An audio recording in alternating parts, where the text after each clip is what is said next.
Salut mes petits farfadets décrépits et en manque de reconnaissance sociale. Aujourd'hui je m'adresse aux boomers et autres générations X, darons incompris de leur progéniture insolente et décérébrée, puisque nous allons nous frotter ensemble et de façon irrévérencieuse sur le premier Nova. En joie. Qui ne connaît pas la revue de Lug sortie en février 1978 sous forme de mensuel de poche qui tient dans la main. Et moi j'aime bien quand ça remplit la paume. Allez, sans plus tarder, on se retrouve après ce générique inconsistant.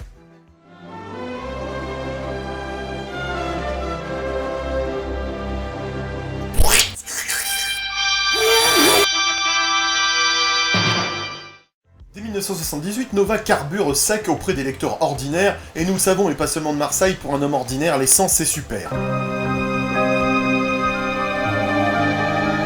Nova est une véritable revanche pour la maison d'édition lyonnaise, après ses tribulations connues par ses premiers titres fantasques et Marvel, face à la censure catholique, infanticide et sénile de ces années-là. C'est un peu comme les SJW d'aujourd'hui, mais sans l'herpès et la mauvaise haleine. Lug a tout fait pour donner ses chances à son petit mensuel en rééditant le Surfeur d'Argent, et tout comme dans le premier Fantasme et le premier Strange, Nova met le héros tragico-cosmique en vedette dès la première couverture stylée. Méga swag.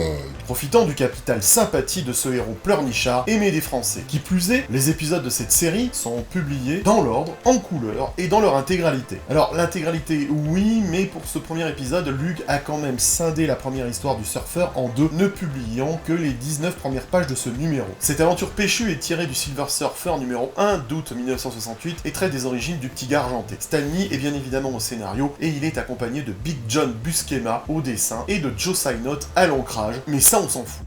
En fait, il semblerait que Frank Giacoia ait également fourni un coup de main à l'ancrage de couverture et sur les arrière-plans, mais je sais que vous en tapez également. Bon, on ne va rien dire sur cette œuvre dantesque et inimitable, c'est beau comme une naïade à l'anguille sur la languine sableuse d'une improbable plage onirique de ton esprit fuyant, la tristesse de ta vie conjugale vacillante. Votre femme est vieille.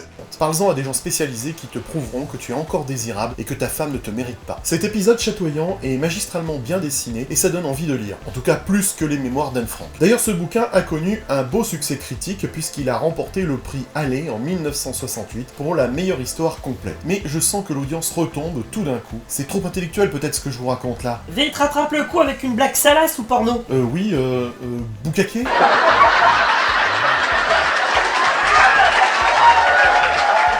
C'est bon, les gens sont à nouveau réceptifs. Stanley revient sur ce personnage en montrant, en début de récit, un surfeur d'argent de plus en plus fatigué par son bannissement sur Terre. Je vous rappelle que nous avons pu lire cet épisode incroyable dans les Fantastic Four numéro 50 de 1966, dans l'album lugien des Fantastiques numéro 2 datant de 1973, appelé la saga du surfeur d'argent et qui est une perle rare. Sans parler de sa superbe couverture réalisée par Jean Frisano, qui est un régal pour les yeux. Ah, c'est plus beau que le sexe. Extase. Il repense au jour avant qu'il ne devienne le héros de Galactus. Il était Norinrad de Zenla et il était aimé de Chalabal au milieu des Zenlavians paresseux, intellectuellement comme les jeunes d'aujourd'hui et ne cherchant pas à découvrir plus sur l'univers qui les entourait. Une société chiante comme un repas de famille. Norinrad n'était pas satisfait de l'attitude de ses contemporains et avait envie de les secouer un peu, de les sortir de leur léthargie en pénétrant leurs fondements intellectuels, tel un grec faisant des cours de civilisation hellénique. T'as compris le jeu de mots avec hellénique ? Non.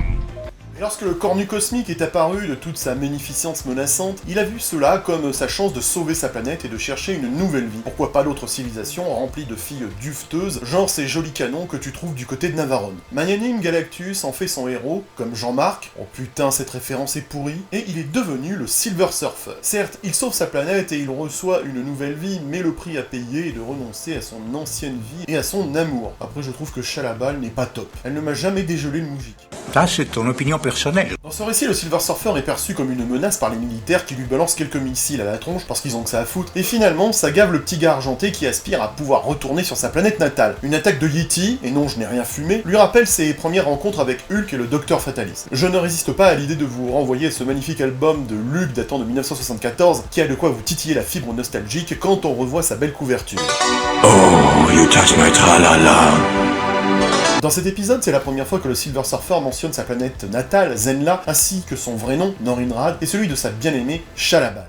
Il nous faut aborder sereinement le problème soulevé dans cette histoire officielle sur les origines du surfeur. On nous dit que, en tant que héros de Galactus, il a commencé par trouver uniquement des planètes sans vie pour sustenter son maître, Cornu, et au fil des années, il semble que sa vigilance, j'ai pas failli le dire, sa vigilance pour préserver toutes les formes de vie est quelque peu faiblie, le menant à conduire Galactus sur Terre. Jusqu'à présent, le surfeur a été décrit dans les épisodes des 4 Fantastiques comme un être vraiment extraterrestre ne pouvant pas comprendre l'humanité. Il n'a été qu'un besogneux zélé travaillant bien pour son maître avant sa trahison, et il est devenu un être immoral, coincé dans un monde de mortels. Un petit peu comme moi au final. Ça, je le répète, car vous oubliez vite depuis que vous êtes vieux, c'est ce que nous avions pu lire dans les aventures des Fantastiques. Mais dans ce récit, nous découvrons qu'il est fondamentalement qu'un humain chauve en slip cosmique, pour ne pas se geler les prunes, qui s'est couvert d'une armure d'argent et qu'il a toujours eu une conscience. Alors qu'auparavant, il était fortement sous-entendu, sinon déclaré catégoriquement, que le Silver Surfer avait aidé Galactus à détruire d'innombrables mondes peuplés. On nous dit maintenant que le surfeur a toujours conduit Galactus vers des mondes vides et que la Terre a été le premier monde où il y avait des gens. Faudrait savoir quand même.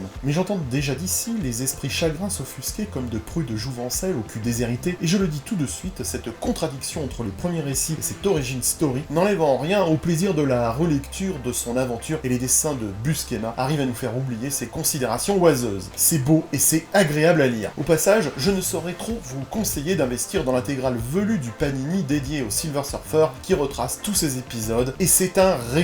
En joie. Puis, ce premier Nova nous présente les aventures d'un héros cosmique qui donne le nom à la revue. Rien à voir avec une certaine Mamie, et là, c'est encore une blague qui est datée. Nova est basé sur The Star, un personnage créé par Marv Wolfman dans un fanzine qu'il a publié avec Limelight en 1967, d'après les traces que j'ai pu trouver. Putain, c'est un repompage de Green Lantern. C'est du vol et du plagiat.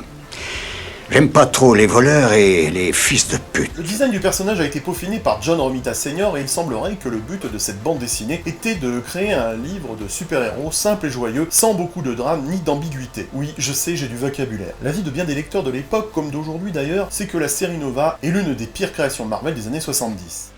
Personnage tellement charismatique que tout le monde l'a oublié aujourd'hui, mauvais scénario et dialogue indigent, il est également absurde dans son concept même. Nous avons là la quintessence du ratage total, pour employer un mot que je maîtrise mal en soirée mondaine. Mais je vais y revenir dans quelques instants. Sur ton inculture crasse du mot quintessence? Non, sur les couacs de la série. Ah, Tiré de la série Nova, la revue Lugen nous propose le premier opus datant de septembre 1976, constitué de 4 chapitres courts et d'un épilogue écrit par Marv Wolfman, dessiné par John Buscema et ancré par Joe Signott. Rich Richer est un perdant, un loser. Il n'est pas bon en sport et il n'est pas bon à l'école. On se demande comment il arrive à pécho une aussi jolie petite amie au nichon arrogant nommé Ginger.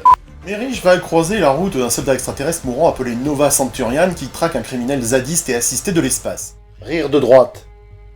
Le vilain squatter est nommé Zor, et il s'est donc réfugié sur la planète Terre. Il faut savoir que Zor a détruit le monde de Nova après que son propre monde ait été détruit par Galactus. Il se passe beaucoup de choses dans l'espace. Au final, l'extraterrestre transfère ses pouvoirs et son costume à Rich. L'histoire met en place de nombreux drames au lycée similaires au premier numéro de Spider-Man, mais il n'a pas le niveau des premiers numéros de Spider-Man justement. Les dialogues sont un peu surannés et simplistes comme les idées d'Enjoy Phoenix, et on se demande s'il s'agit d'une tentative délibérée de rendre le livre plus accessible aux enfants, ou si c'est simplement le style simpliste de Marv Wolfman. Alors attention, calmez-vous du cul tout de suite les gars, il n'y a rien de méchant dans ce que je dis, loin de moi l'idée de critiquer Monsieur Wolfman. Je préfère le dire avant que les rageux et autres fiefs pisse-froids commencent à cracher leur fiel glaireux dans des commentaires peu mélodieux. J'aime beaucoup Marv Wolfman et l'art de Buscema en particulier, avec les encres de Signott, font passer la simplicité du scénario. En fait, le problème de cette série est que Wolfman essaie de faire cohabiter deux concepts différents qui ne fonctionnent pas bien ensemble, du moins dans cette série. Faut rappeler qu'il est malaisant, comme le disent les bobos d'aujourd'hui, de voir un super-héros censé être pour les enfants, dans le genre de Speedy, combattre le crime. T'as déjà vu Dora l'exploratrice, la petite hispanique sans visa en Amérique, s'attaquer à Pablo Escobar? Non. Et ben là c'est pareil. Et puis ce héros de l'espace cosmique, affrontant des adversaires que je qualifierais d'épiques, comme la revue du même nom, référence de geek, est quand même obligé d'aller à l'école, s'il ne veut pas finir zadiste ou gendarme.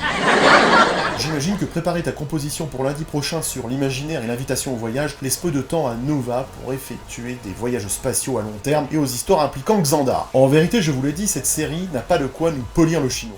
Enfin, la troisième partie de la revue est consacrée à Peter, qu'on connaît par cœur, alias l'araignée, tiré du spectaculaire Spider-Man de décembre 1976, écrit par Jerry Conway, dessiné par Sal Buscema et ancré par Mike Esposito. Il faut que vous le sachiez, pas seulement dans la glu, dans ces années 70, Marvel lance une troisième série sur Spider-Man, après Amazing Spider-Man et Marvel Team Up, sans parler des réimpressions de Marvel Tales et des Speedy Super Stories. Ça fait beaucoup là, non? Afin d'éviter les plaintes des fans sur cette surabondance de teasers dans les comics, une explication dans ce numéro essaie de faire valoir que Spider-Man est en fait moins mis en valeur dans cette série et que justement, il est temps de s'intéresser à la vie de Peter Parker car il n'y a pas beaucoup de place pour le développement du personnage dans les Marvel Team Up ou même dans Amazing Spider-Man. Ça, c'est pas vrai. Marvel explique cela par un nombre de pages réduit en raison des coûts d'impression. Mon cul, ouais. Cherchez pas à nous emboucaner, les gars. Il avance aussi le fait que d'autres personnages comme Captain America ou Hulk ont leur livre en solo et apparaissent également dans les livres d'équipe et les titres de réimpression. Soigne ta crédibilité, Marvel. En fait, c'est juste que notre bon vieux Spidey est une pompe à fric. Un faiseur d'argent. Mais Marvel ne se dégonfle pas en expliquant qu'il y aura plus de place pour les intrigues secondaires et le développement des personnages, ainsi qu'une continuité étroite. En gros, Amazing Spider-Man était plus axé sur l'action et Peter Parker était plus axé sur le feuilleton. Ouais, ok, on va voir ça. Laissons tomber ce bullshit pour nous intéresser à l'histoire. Ici, le méchant, c'est la tarentule dit Tarantula, qui kidnappe Edward Lansky, le vice-chancelier de l'université de Peter Parker. Et de fil en aiguille, l'histoire montée en épingle à nourrice comme Chuck va amener Spidey à empêcher la tarentule de tuer le maire. Bon, je fais un petit tacle à notre piquant hispanique arrogant, puisque dans cet épisode, Tarantula ne se sent plus pissé, et il dit ici qu'il est l'équivalent de Captain America dans son pays, ce qui nous fait nous demander pourquoi il est toujours aux États-Unis pour commettre des crimes plutôt que de filer dardard comme Sting faire la justice chez lui. Sacré Tarantula. Tarantula, filet, dardard, Sting, t'as compris les brillants traits d'esprit de ma blague intellectuelle? Non.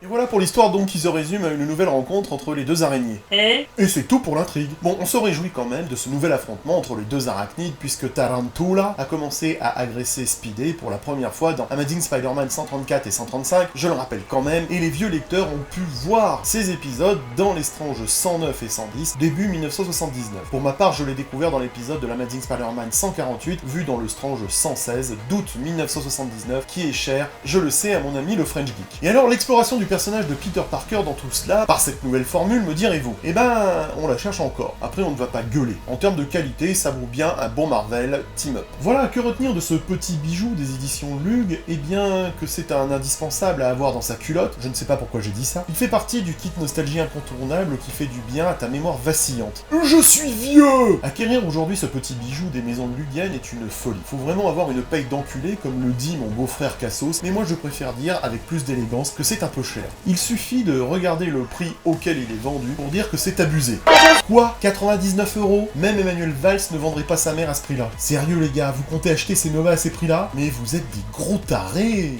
Cette vidéo nostalgique est maintenant terminée, laissez un pouce bleu et n'achetez pas chinois. Apportez votre lot de souvenirs émus et mouillés sur ce bouquin dans les commentaires, mais toujours avec courtoisie et intelligence, car on a beau être au pays de Descartes, on ne sait plus débattre aujourd'hui. T'as compris? Descartes, débattre. Bref, pour conclure, je dirais que si vous avez besoin d'évasion comme le gros Carlos Ghosn, ce Nova est une invitation au voyage de nos chères années détumescentes. A bientôt mes petits farfadets.